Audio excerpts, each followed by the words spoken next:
Hi friends, మీకు ఈ video నచ్చితే లైక్ చేయండి, సబ్స్క్రైబ్ చేయండి. అనామికని తీసుకొని రాజు వాళ్ళ ఇంటికి వస్తూ ఉంటుంది. అది చూడగానే ఇంట్లో ఉన్న వాళ్ళందరూ ఒక్కసారిగా షాక్ అయిపోతూ ఉంటారు. ఇంతలో అక్కడున్న కావ్య, ఏంటి అప్పు ఇలా వచ్చావు అని చెప్పేసి అడుగుతూ ఉంటుంది. ఆ మాటలు వినగానే అక్కడున్న అప్పు మాత్రం బావ మీద కంప్లైంట్ వచ్చింది. ఇదిగో ఈ అనామికని కాబోయే భర్తని ఎవరో కిడ్నాప్ చేశారంట. అది బావ మీద అనుమానం ఉంది. అందుకే ఇక్కడికి సెర్చ్ చేయడానికి వచ్చాము అని చెప్పేసి అంటుంది. ఆ మాటలు వినగానే ఇంట్లో ఉన్న వాళ్ళందరైతే ఒక్కసారిగా షాక్ అయిపోతారు. మీరు మాకు కాస్త కోఆపరేట్ చేస్తే చాలా బాగుంటుంది. ఈ అనామికకు కాబోయే భర్త ఎక్కడో కనిపించటం లేదంట.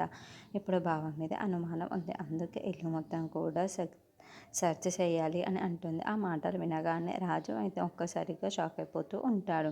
ఇంట్లో ఉన్న వాళ్ళందరూ అయితే చాలా కంగారు పడిపోతూ ఉంటారు. అది చూడగానే అక్కడ అనామిక, ఏంటి అలా చూస్తున్నారు, రండి సెర్చ్ చేయండి అని చెప్పేసి అంటుంది. ఇంతలో అక్కడున్న అప్పు అక్కడ కానిస్టేబుల్స్ అందరికీ చెబుతూ ఉంటుంది. మొత్తం ఇల్లు మొత్తం కూడా సెర్చ్ చేయండి, ఎక్కడున్నా సరే నాకు చెప్పండి అని చెప్పేసి అంటుంది. ఇల్లు మొత్తం వెతుకుతూ ఉంటారు. ఎక్కడ కనిపించకపోవడంతో బయటికి వచ్చి కారులో చూస్తూ ఉంటారు. కారు డిక్కీ ఓపెన్ చేయగానే అక్కడున్న అనామిక వాళ్ళ భర్తను చూసి ఒక్కసారిగా షాక్ అయిపోతూ ఉంటారు.